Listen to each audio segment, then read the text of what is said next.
राधे राधे बंधुओं, आज मैं आपको श्रवण करवाने जा रही हूँ फागुन मास के शुक्ल पक्ष की आमलकी एकादशी व्रत कथा। बंधुओं, आमलकी एकादशी जो कि होलिका दहन के 4 दिन पूर्व फागुन के शुक्ल पक्ष की इस एकादशी का नाम आमलकी एकादशी है। इन दिनों आंवले के वृक्ष में भगवान का निवास रहता है, इसलिए आंवले के वृक्ष के नीचे बैठकर भगवान की पूजा करने और आंवला खाने और दान करने का बहुत महत्व है।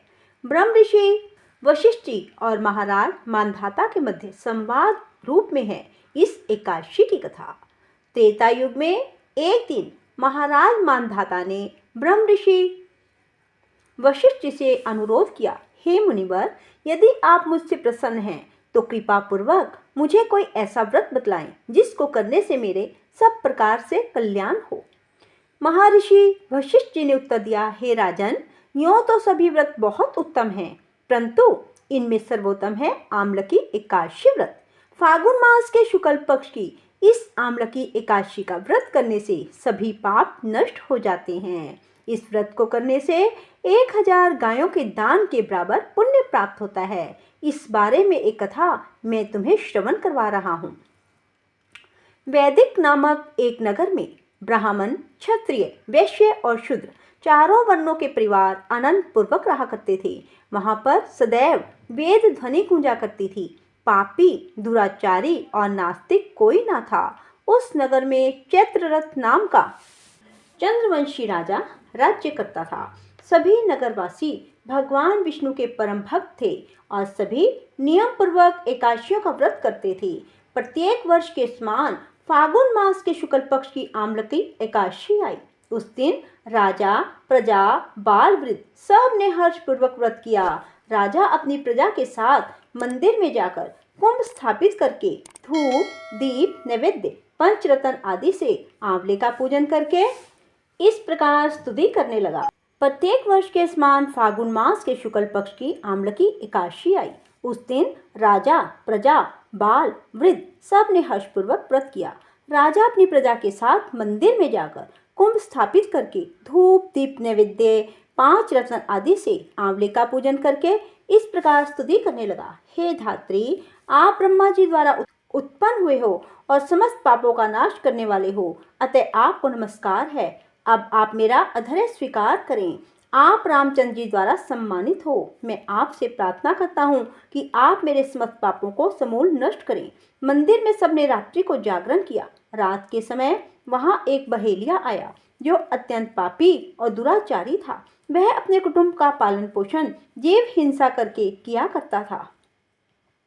उस दिन उसे कोई शिकार ना मिला, अतः निराहार रहना पड़ा। भूख और प्यास से व्याकुल वह बहेलिया मंदिर के एक कोने में बैठ गया और विष्णु भगवान और एकादशी महात्म की कथा सुनने लगा।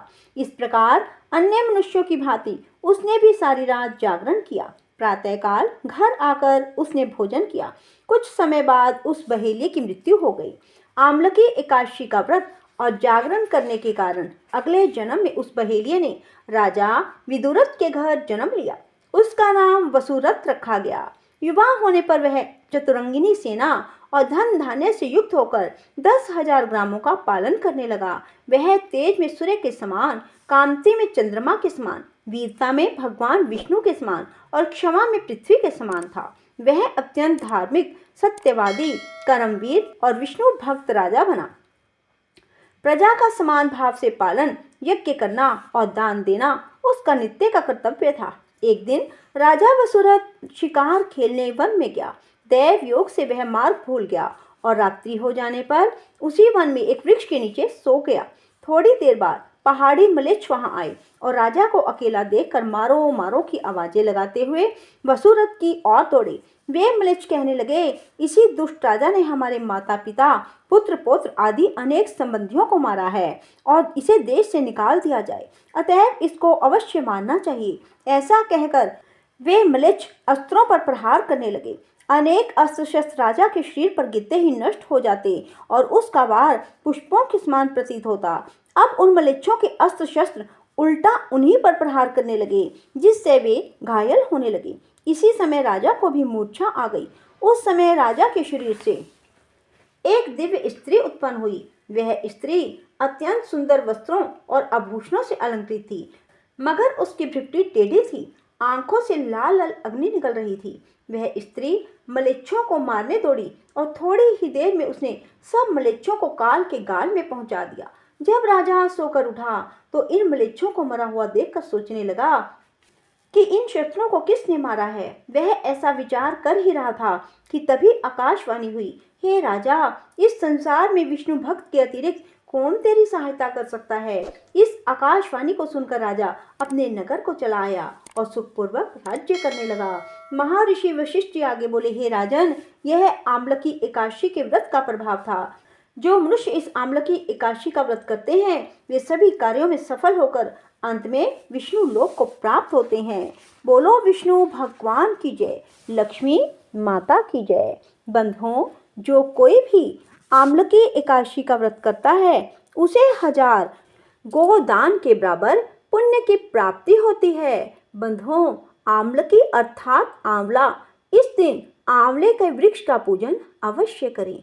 आंवले के वृक्ष में जल अर्पित करें और फिर धूप दीप दिखाएं, कुछ फूल और नैवेद्य अर्पित करें और आंवले के वृक्ष की परिक्रमा करें। बंधुओं, ऐसे करने से आपकी हर मनोकामना भी पूर्ण होगी। बंधुओं, आप 10वीं तिथि को रात को भोजन ना करें और एकादशी को प्रातःकाल जल्दी उठकर गंगा जल नहाने के जल में डालकर स्नान करें और फिर भगवान विष्णु के आगे खड़े होकर दाहिने हाथ में जल लेकर व्रत का संकल्प लें। इस दिन भगवान विष्णु को आंवले अवश्य अर्पित करें। भगवान की षोडशोपचार पूजा करें। सारा दिन भगवान विष्णु के नाम जाप में बिताएं। भगवान विष्णु की प्रसन्नता के लिए उन्हें तुलसी दल और पुष्प अवश्य अर्पित करें। रात्रि जागरण करें और अगले दिन उठकर फिर से स्नान करें, भगवान विष्णु की षोडशोपचार पूजा करें और फिर ब्राह्मण को भोजन कराएं और फिर स्वयं व्रत का पारण करें। बंधुओं, एकादशी व्रत में भूल कर भी किसी की चुगली ना करें, किसी का दिल ना दुखाएं, जीव हत्या ना करें, चोरी ना करें और घर में चावल का प्रयोग, प्याज लहसुन का प्रयोग ना करें। बंधुओं, यदि आपको हमारी वीडियो पसंद आए तो इसे लाइक करने के साथ साथ शेयर करना ना भूलें और कमेंट बॉक्स में राधे राधे अवश्य लिखें ताकि आपको कथा श्रवण का पूर्ण फल प्राप्त हो सके। क्योंकि जब भी हम किसी ब्राह्मण से कथा श्रवण करते हैं तो उन्हें दक्षिणा देते हैं। राधे राधे भी एक किस्म से आपकी दक्षिणा है। राधे राधे। जय श्री कृष्णा। धन्यवाद।